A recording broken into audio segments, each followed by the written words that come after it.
nydelig. Tusen takk. Okay, half a minute to go. Get your drawing tools ready. So I'm going to give a lecture where I'm starting from scratch. Or I just did some thumbnailing just to, calm my nerves. But basically, we can do this session here together if you want to. And you just need some pen and paper. Or if you have the iPad, you do get support from Procreate and doing horizontal lines and stuff. So this is also a really, really good tool, a tool that I use for my professional work all the time. I'm Sandra Pilny-Lockertsen.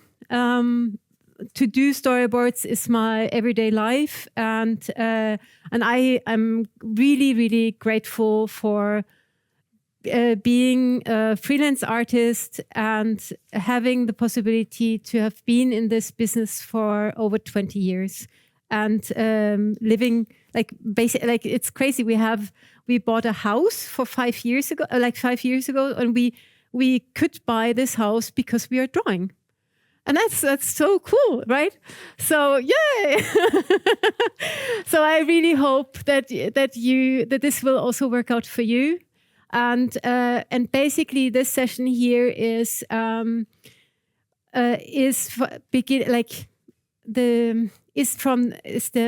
beginning of an idea to the first visuals. It's that moment where something happens from nothingness to image.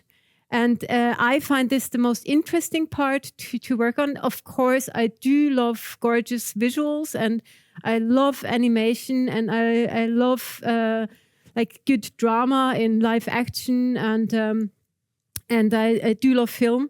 But as an artist, I find it most fulfilling to work in this transition when an idea becomes a visual, and then the question of how do you frame it.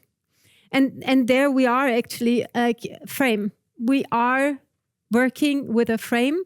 And even though we are working maybe in a 3D software with 3D characters, our medium is flat. Our output is always going to be 2D. And except if you work with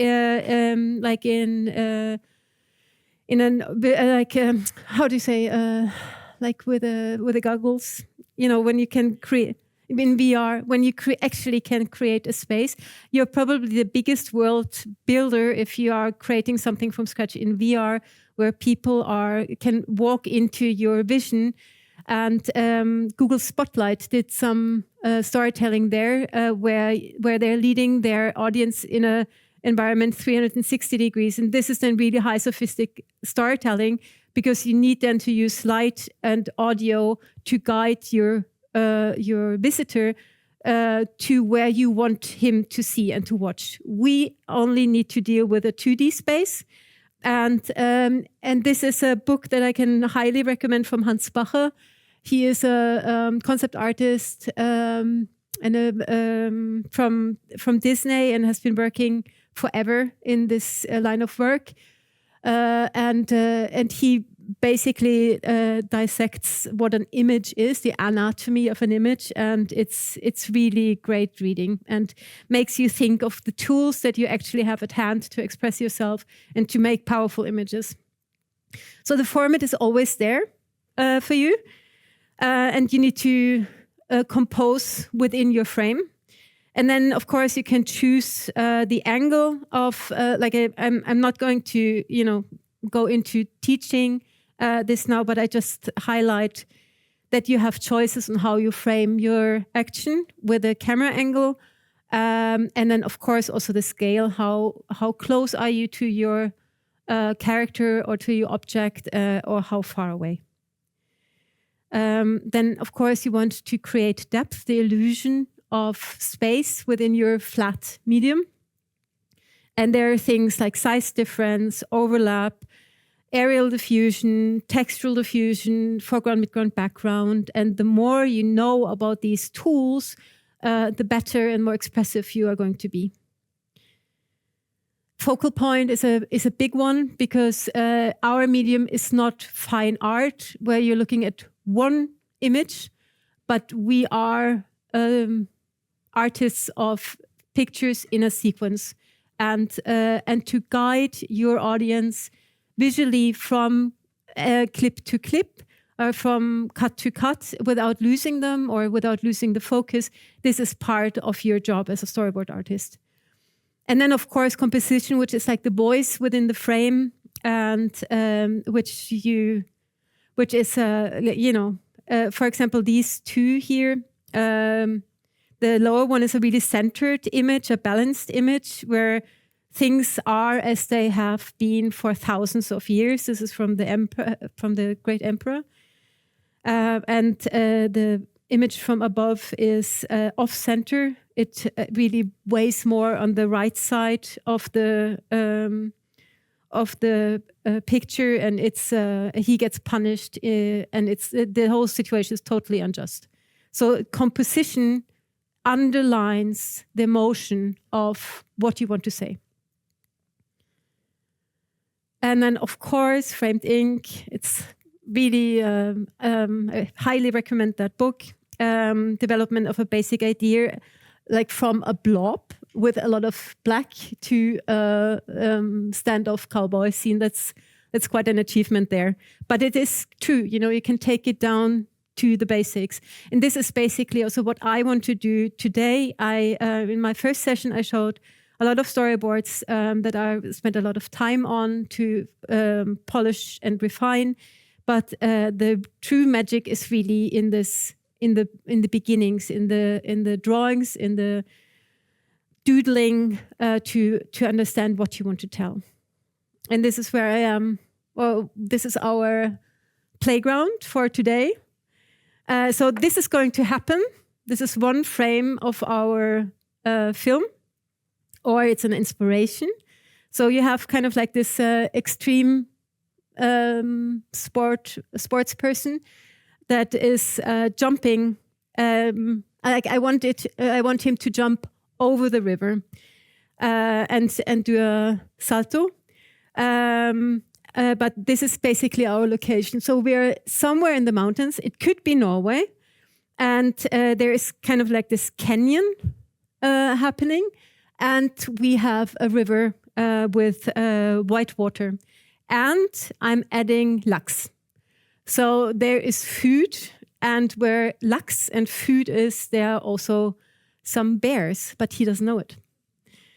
So that's the setup. And these are basically my formats when I'm starting to work. So I have one kind of normal A4 sheet of paper for my rough doodles and kind of like brainstorming. Then I take it into a storyboard with 4 frames and then possibility for text, like short, medium, POV, all these film language notes that are describing my image and what I want to do. And then you have the one image setup that is basically the stills you want to give then, or to work further in for an animatic. So the beginning are thumbnails, then we go over to storyboard, and then we go over to animatic. I will not have the time to do an animatic today, but I want to invite you to take part on this thumbnailing, brainstorming session. And what I'm choosing now my frame, and I chose 1:2, which is actually also the same, which is a cool cinema format, which is becoming more popular, but it comes from TV. And Stranger Things, for example, is using 1:2. A lot of films that I'm doing for Kristen are CinemaScope. But part of, so what I want you to be aware of is basically what is my setup for my thumbnailing. And the setup is that you know your main character. It is this, and I wrote a little synopsis here. So an extreme sport activist is in for a surprise. And the reason why he's in for a surprise is because it's early morning, he has been climbing to get up there. And what he hasn't noticed is that there are bears. So I want him to perceive on his journey. I want him to climb up that wall and to jump. And first in the jump, he gets aware that, yeah, there's someone underneath me that is actually hunting for food. And the bear sees him and he sees the bear. And yeah, that's the story. Okay, so and if you have an immediate idea here now, please scribble it down. I take you along in my process. And I have a little list here with things that I think are really important to keep in mind, that are important for me when I start with a story. And this is to think of contrasts in my story. So I start with this one here now. So I just will set up my doodles, which is basically that I'm taking the width of that one here, and then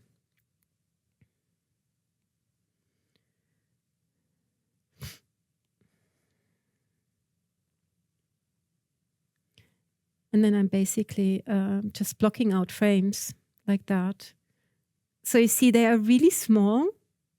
And the reason why I want them to be small is not to get lost in detail. And I want it to be quick. So I'm basically setting up a row of frames.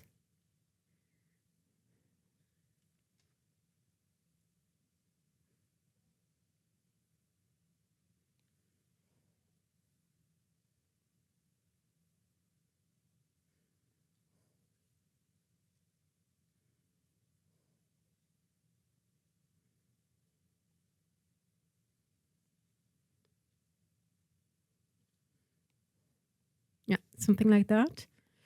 And then I start my thinking process. So I know that it is early morning, and I want to invite the audience to basically, I want to have a different viewpoint, but I do want to have an overview of early morning. So just get another layer. So we are in the mountains, and there's forests, and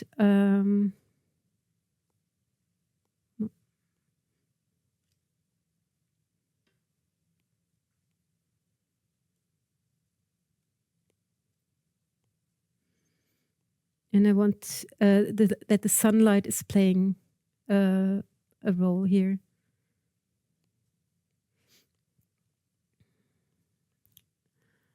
So I want that the sun is rising up. So I have this one image, and then I will just duplicate it and use the eraser to show that the sun is coming up.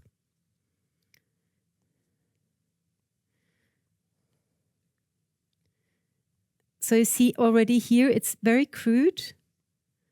And storyboard versus animatic means that you are using arrows to show what is happening. In the animatic, you need to draw it. So you have panel after panel after panel. So there's a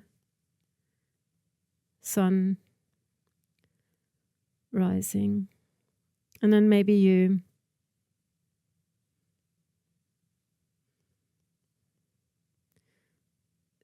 zoom out. And then you get the whole, you get to see the location, which are these cliffs and the river. And the sun here is really hitting this side of the canyon. So I have the forest. Again, I just block out really quickly. So there is still kind of like shadows here, but you have the forest, you have the mountains, and sunlight is starting to feel. And we are also getting introduced to that there's water down here. There's whitewater, so we also have this then probably in the sound river.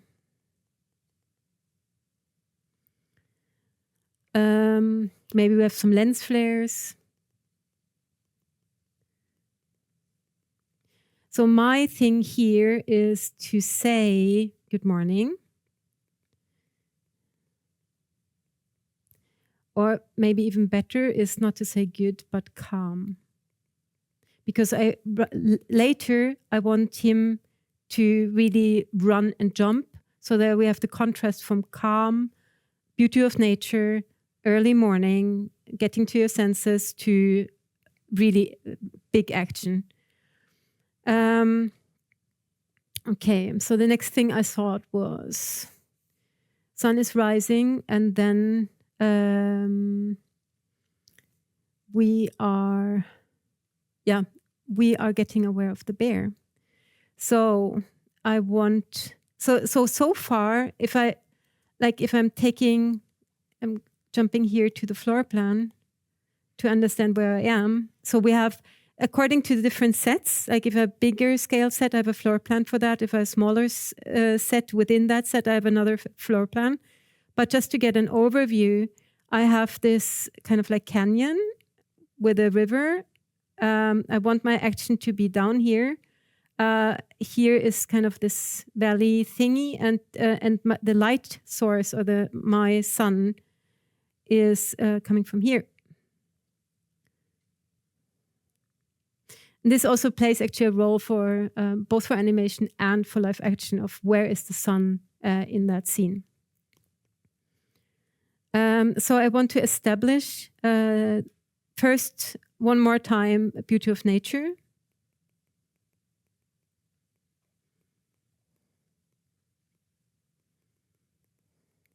Which means that I want to, now in case of camera, we have traveled with that camera from a tele to more of a wide over here, which is the first. And the second, I want the sun really to hit the other side of the canyon. And there I want to reveal, like if I just move them like that. And then I change location to show the bear.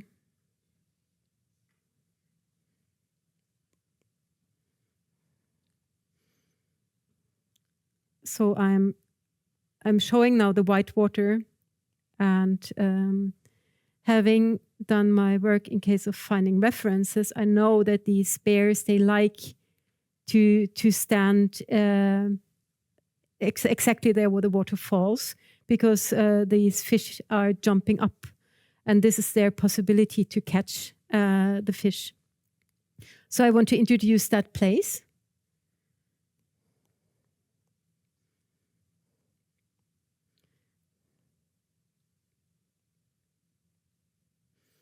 But I want to do actually a camera turn, and since it is the second drawing on the wrong layer, I actually want to do a camera move, and since these are only scribbles, I can easily do that. So I want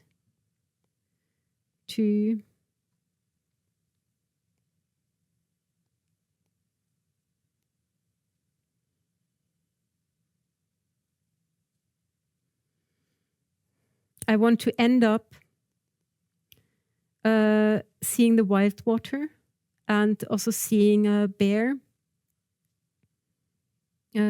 arriving at the scene here. So this is my bear. And and this is the river, and this is the wild water here. But I also want to show that there are rocks, and that it is a cliffside, and in this way it is interesting for this like outdoor person to be there. So I want to have an image of the wild water streaming, like, and the sun arriving. It's morning and the sun is just arriving at that side of the river, and maybe there are some plants that are reflecting then the humidity and some water like dripping into the water, and then the camera pans up.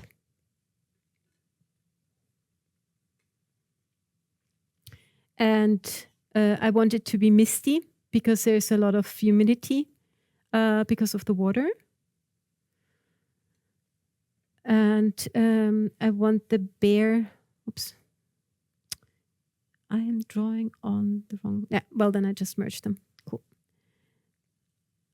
Okay, so I want the bear to be a silhouette. I want it to arrive slowly and to be introduced slowly. So I have this misty morning, and I have the wild water, and I have my bear arriving at the scene. Maybe looking around, where is the best fish? And to really give the information that this is a character that is beautiful, but that definitely also has teeth. I do want the bear to just open the mouth and rah. And so, bear.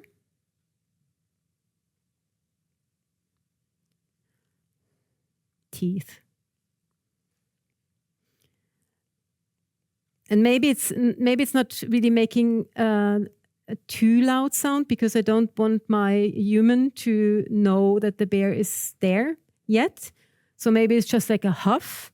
But talking about atmosphere, I want to have that breath. I want a picture that has a shallow focus, and where you see then the breath of that bear, and that the bear is basically just huffing.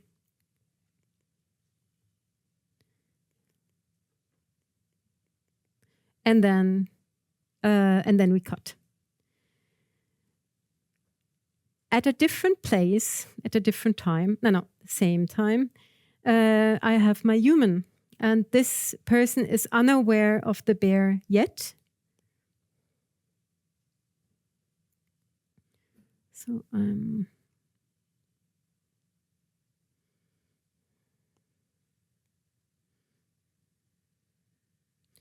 just making more space here.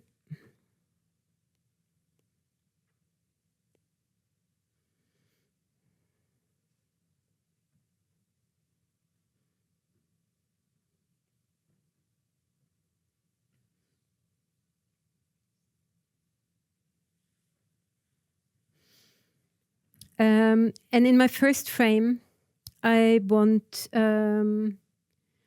it to be a surprise also for the audience. The audience hasn't seen the main character yet. So the thing that I communicated so far is that we are maybe like a place in Norway or maybe in Canada. It's early morning, it's really beautiful, and a bear is at the river. Next thing that is happening is that I want to have a really extreme close-up of an edge. Or did I want to have that later? No, I wanted to be with this comes later. I want to surprise the audience with introducing the climber. So I am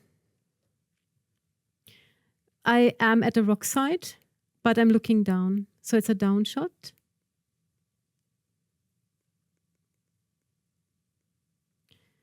And the next thing that is happening in the same frame. So I'm giving my camera angles numbers. So this is in a way the first, and then I'm pulling back, or I cut. So maybe I want to be closer here, and then I want to be wider here and pull a little bit back. And then I cut to this one here, which is a 3.1 to 3.2. And then I have a close-up, which is camera number 4. And then I have frame number 5. So, or camera setup number 5. And I have a down shot. And then in this shot here, I see a hand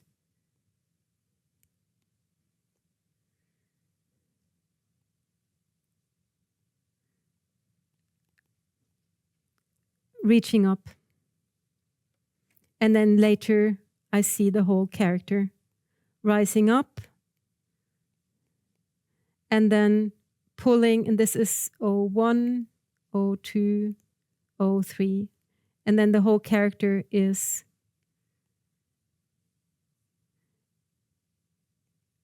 pulling herself into frame.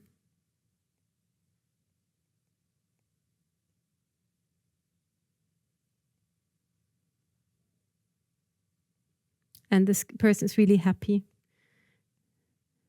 And he's not really looking around too much, but he is then also, and this is, here I'm introducing in case of focal point, I'm introducing the bear picture right.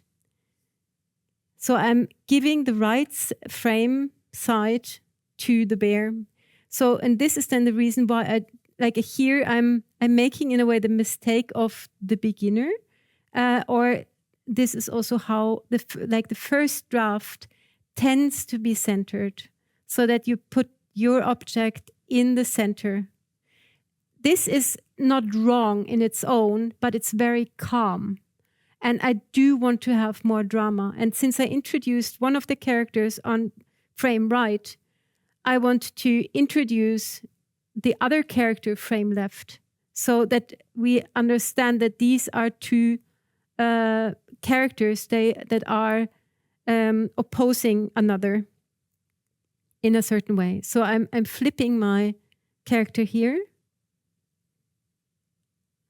And another thing that I do is that I don't want that character to look right, because I don't want that there is any chance that anyone thinks that this person here sees the bear.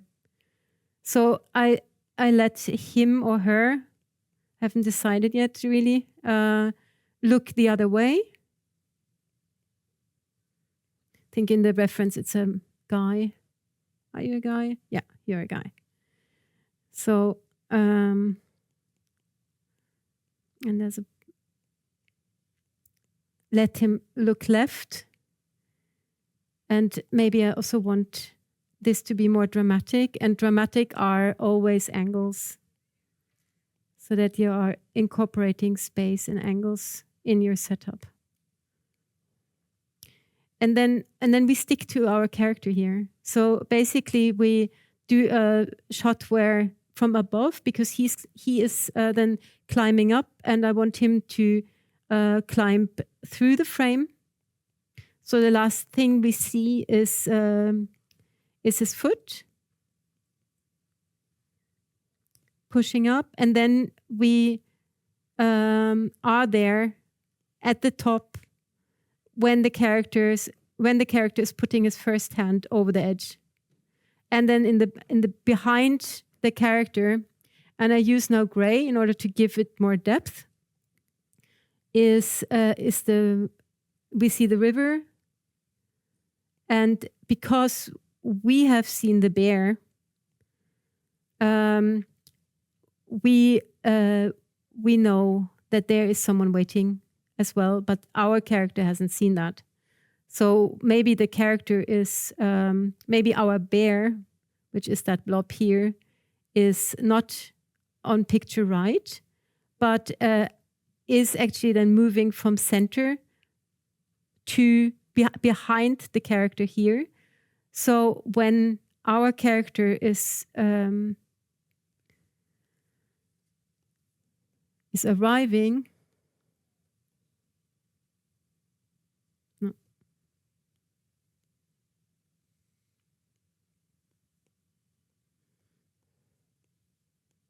it is covering the bear. So it has no chance, or he has no chance to actually see the bear. It just thinks, oh, it is so beautiful. What a nice day. And he is climbing up.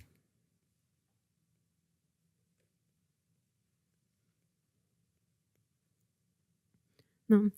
So it took me half an hour to get here. Now we have 15 more minutes. But my point here is use the set. So I have high walls, I have the high water, or I have whitewater, and I have the atmosphere, and I want to use the element of water and the mist it is creating in order to give my images more atmosphere, to make it more like we understand fog when we are out on the street, and we can rely to that. So I want to make my sequences to be that you can almost feel them, basically, that they are relating to emotions, to experiences you had yourself. And then I want to set up the surprise. So far everything is calm, and my character is moving up, and he's moving then past camera. So he comes up here, and I want to stick to the character here. I want to spend some time. So the camera is rising in frame. And the horizon line is also actually really important. So my horizon line here, and this is what I'm doing when I'm putting these thumbnails then into Procreate later, that I have a horizon line in mind when I'm drawing these panels. So here I want to really see my character, but I also want him to appear into frame. And so I could imagine that doing then an animatic, that I have the horizon line quite low just when he's arriving over the edge, so that I can get this, looking over the edge. And then later I move the camera a little bit up so that it is possible to see the forest behind here. But in this case here, where the bear is a thing, I want to start high, so that because we see the bear moving, so we have actually the horizon line over here. And then when our character is pushing up, the camera itself, and I'm indicating this with arrows on the side of the frame, should then go down, so that I get this, here I am, I made it to the top, ha ha ha, I'm so sporty, and it's going to be a great jump. So I'm moving the camera down, and I'm moving the horizon line down. So all of this is part of my process while doing thumbnails. And then I want to have an upshot or hero shot. Where I have a low horizon line, because our character here, he's rising up into frame and lifting up his head, and he's basically really happy. No, it's a beautiful day.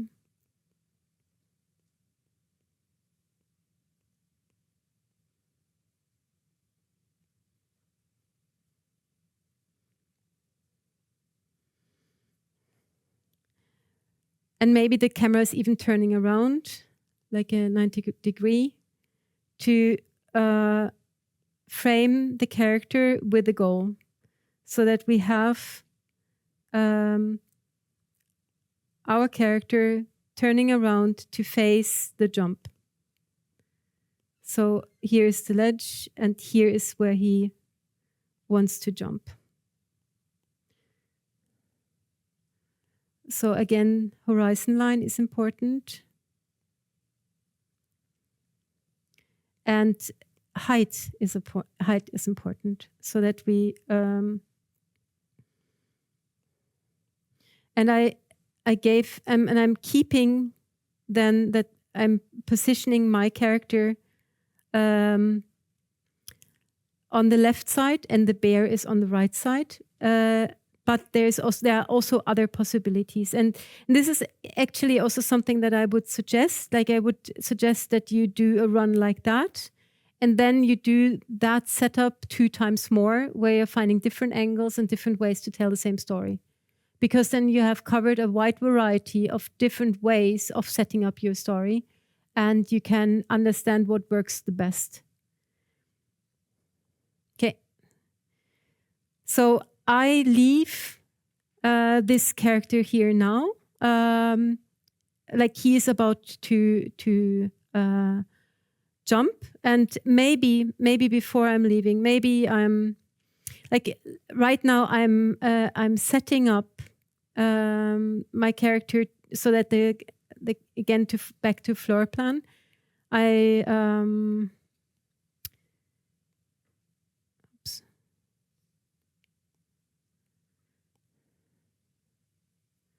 I'm on this edge here now. My character climbed up this wall, and now my character is facing that jump. And what he doesn't know is that there was a bear that came in from here, and that is now standing in the middle of the river, waiting for food, that wants to jump over the canyon.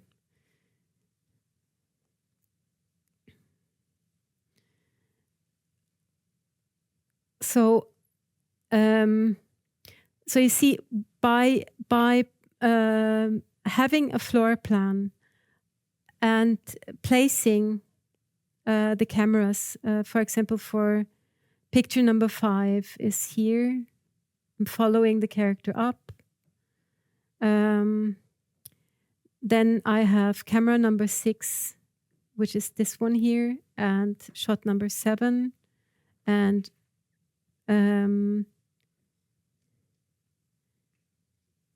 7 could also become 7.1 and 7.2. So this depends if you want to cut or if this is a fluent motion where the camera goes around the character to end up in that position. So these are things I'm thinking composition. I'm thinking of frames that tell the story in a very clear way, and then I test these thoughts in animatic of how they're working. So either like camera number 6 is here when I'm receiving the character. And camera number 7 is here and circles around to see the other side. This way, you keep an overview over to not jump the X and to not mismatch or cause confusion for your audience. And in this way, by having these floor plans, I also know what is in frame. So even though the like where I'm positioning the camera, this would be kind of like an over shoulder. Which it is, you know. So it is here. It's an over shoulder to the other side here. And if you are, because sometimes it's hard to imagine all the different angles, but having a top shot or a floor plan, it's easier than to see what is in camera. So I really recommend using floor plans to understand what is in frame and to understand your possibilities. So having them alongside is really, really good help. Okay, and then I go to, wait a second. Is this then part of?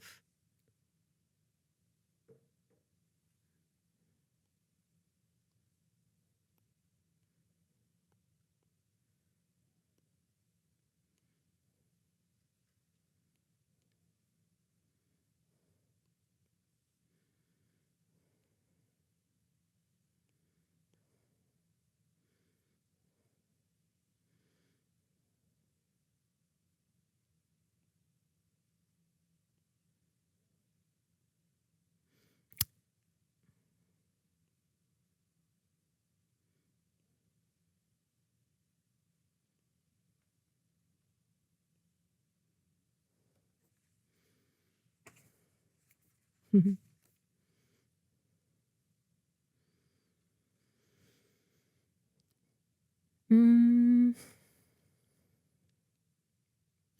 want to revisit my bear. I know that the camera is now, like I am up here with my character, he has no chance of seeing the bear. And I want to, but I placed my character on, my human characters on camera, like frame left. So I need to have my bear on frame right. And I want the bear to be in position, to be surprised. So I have my bear now here in the middle of the stream, looking down, and there is a lot of water. Wait a second.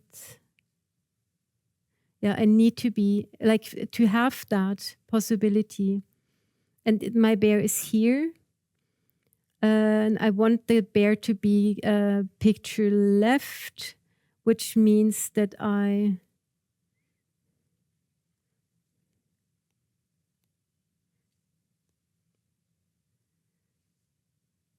need to be here.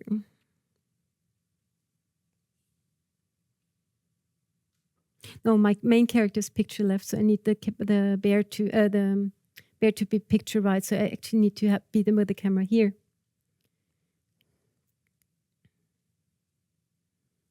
Yep.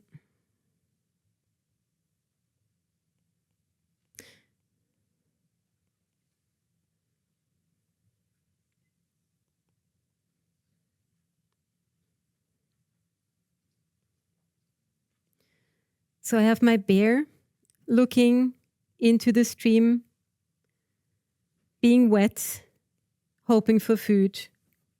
Nothing is happening. And you have a lot of atmosphere.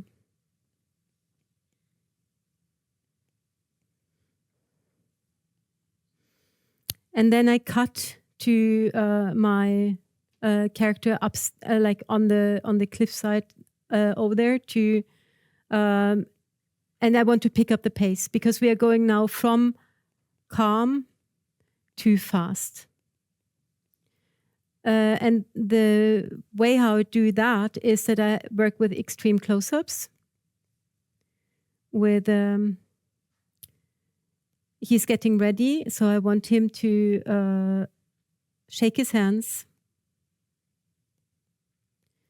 And I have another extreme close-up where he is getting ready. Kind of like getting on the balls or on the tip of his feet. And then I want to be in front of our character while he's jumping. So he is going to, and I want to be a little, I want to be low angle. And I want him to be from like smaller to become bigger and to jump towards me. And what I do here with these thumbnails is basically to imagine how much space I want the character to occupy within the frame. Because it's another thing that is really easy to do is that the character always takes the same space. It's always the same size. So I want the character to come towards camera and to become from small to quite large. And I figure out in the storyboard, like in the animatic panels later on, nice way of how he is going to jump. But what I really love to do is action lines. So this means, okay, he is running. This means that he is probably like something like that. To really throwing your weight forward and maybe even stretching out your arms. And then again, it's these are sophisticated doodles. It's really just a few strokes, but they carry a lot of information and they carry a lot of power and they are quickly done, and it doesn't hurt if you need to do them one more time. And you will need to do them one more time. So to play around with thoughts like that is a very quick way of turning around your story.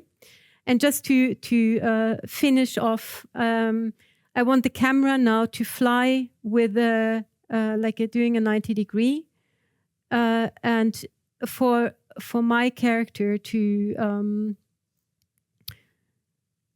do a. I want him to,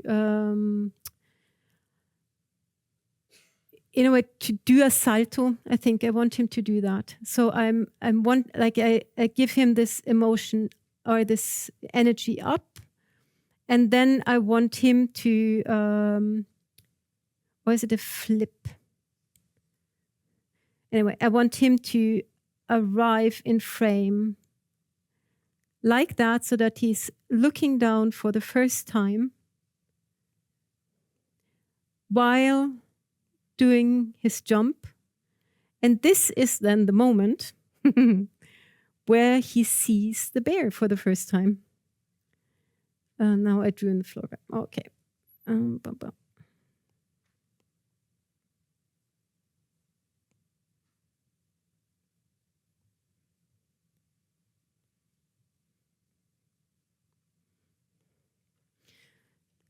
No, sorry.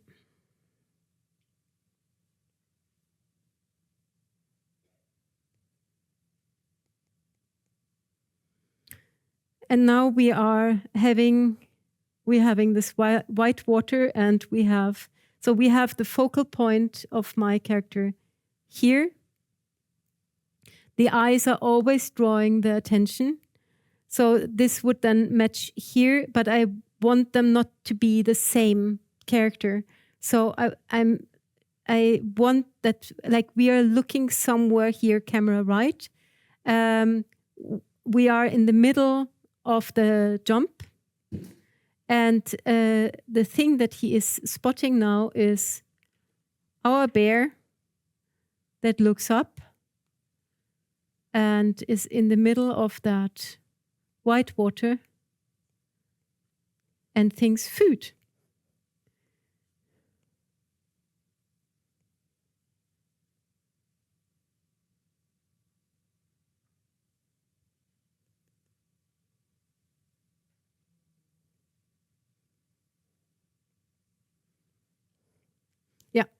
And that's it.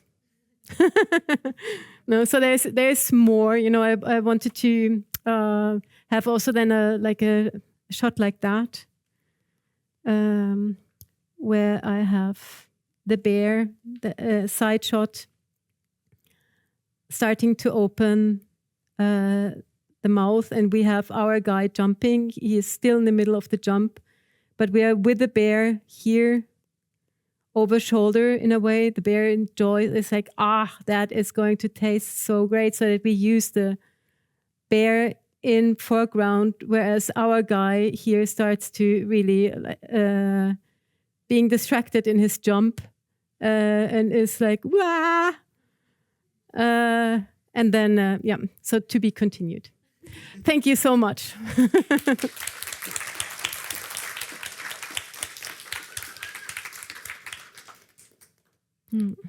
Are there questions?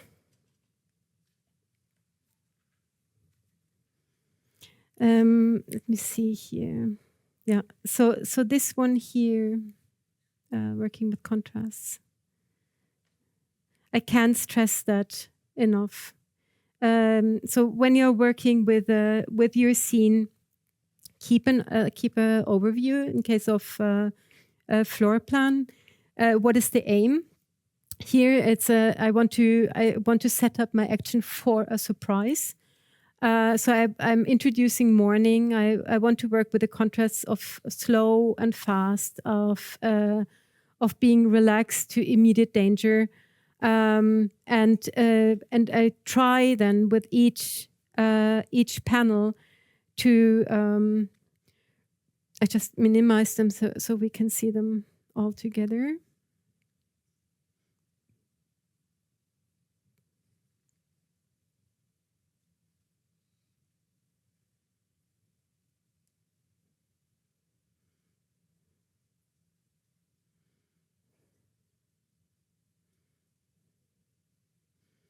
So they're very, very rough, but they are basically transporting this, setting up your scene, arriving slowly, understanding where the action takes place, and then creating a connection with the main character, which is the human. And working towards that moment where he sees something that he wasn't aware of. And by doing stuff like that, for example, that we have the bear in mid-ground, and then the character is covering the bear, these are possibilities to tell that, that he can't be aware because he doesn't see it. So to find stuff like that, or transitions, from I want the bear here to huff. I'm creating this morning atmosphere, and I want the bear to huff, and I want the character here when he's climbing also to, it's crispy morning air. I also want that atmosphere to be with a character, so that it is something that can be a transition, or can be something that is definitely connecting these two. So I want to have to really experience the feeling of that location. Yeah. Ta-da! Yep. No.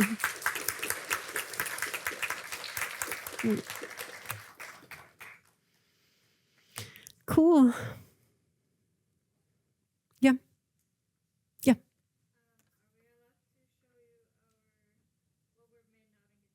Yeah, of course. I think like the tutorial is finished, right? And then just drop by here, and yeah, of course. You had a question? Did you have a question? Okay. Yeah. Yes, please.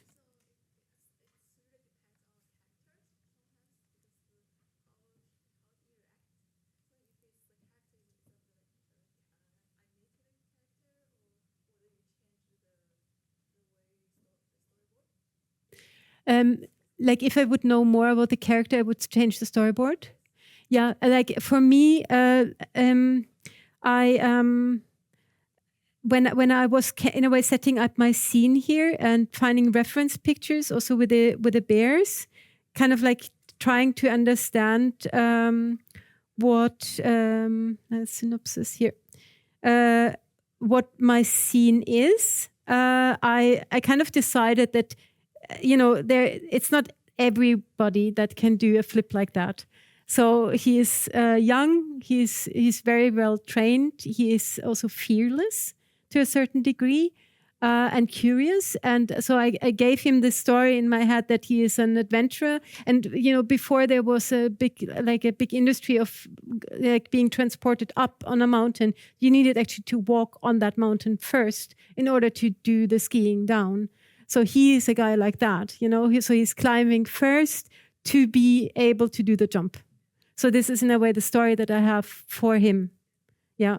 And so I do love to, I want to understand who that character is before I start, framing the story. Yeah, no.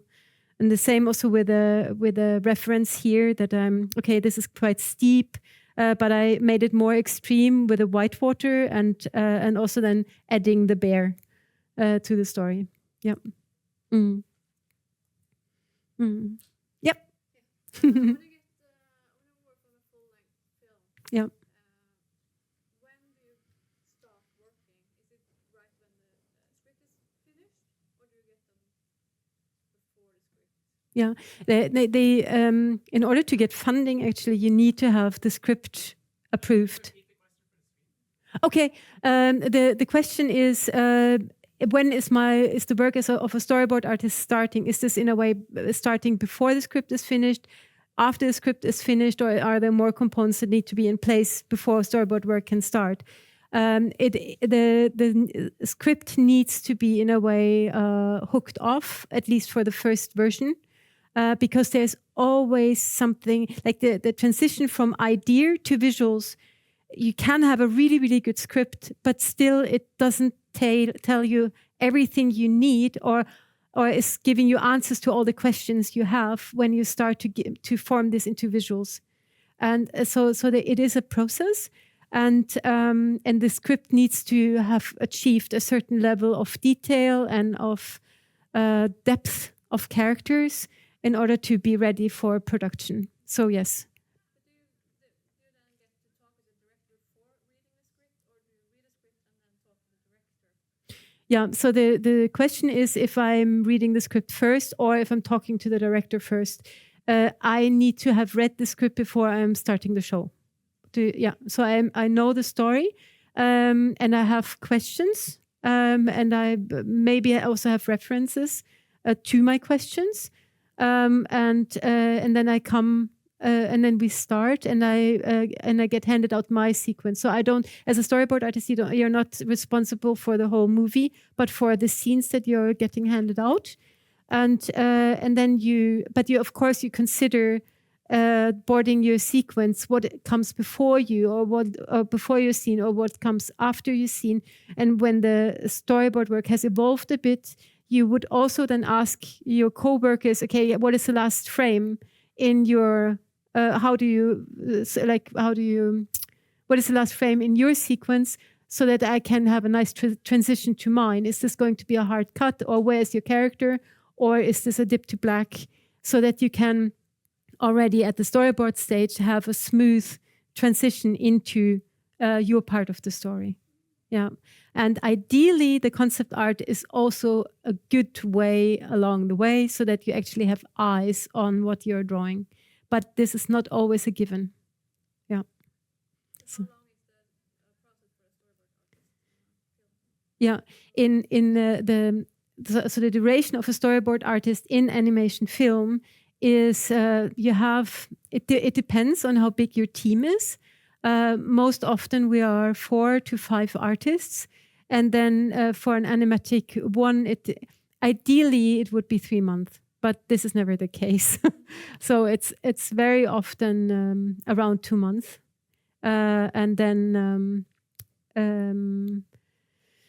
like Boekene Bruse, the Brothers Gruff, the first movie. We were 3 storyboard artists that and we turned around that show in 7 weeks. Like for animatic one, but this is almost not good to say, because then the producers go like, okay, it can be done in 7 weeks. But the reason why was that it is a 3D movie, but with a 2D look. And it has can have some images here. Let me see. Boekene Bruse. Wow, there. Brothers Boekene.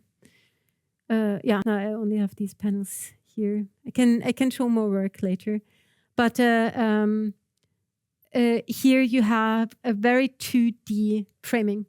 So we basically also most of the time we didn't needed to draw the backgrounds, but we knew where the story is. So, and this makes it so much quicker to stage the characters. And this was then the reason why we managed to turn around an animatic one in 7 weeks, which was unheard of before that. Yeah. But most of the time, and especially if it's a 3D animated movie, you need 4 to 5 artists and please 8 weeks minimum. That would be really good. And animatic too, it depends, but mostly you need to redraw a good part of the movie.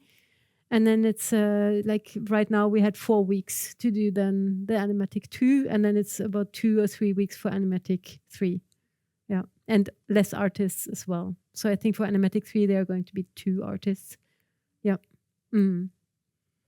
And for live action, there's often, like I'm often on the like for La Palma, it were in a way 4 feature films, but I was the only storyboard artist. Yeah. So, but then this happens then also before they're shooting the movie, and I'm then there like 2 months before the shooting, so that they have had a location scout again, that we have eyes on the set, understand the action, and then the camera and the camera person and the director have their opinions of how things need to be happening. And then it can also happen that the VFX artist says, okay, we can't look in this direction, we need to shoot in this direction. So all that is a part of the planning for the images or for the shots. Yeah. One more question. Is there one more question? No, I think we're good. Well, then, lykke til. Create awesome stuff. I hope this was inspiring. And masse lykke til. Okay. No.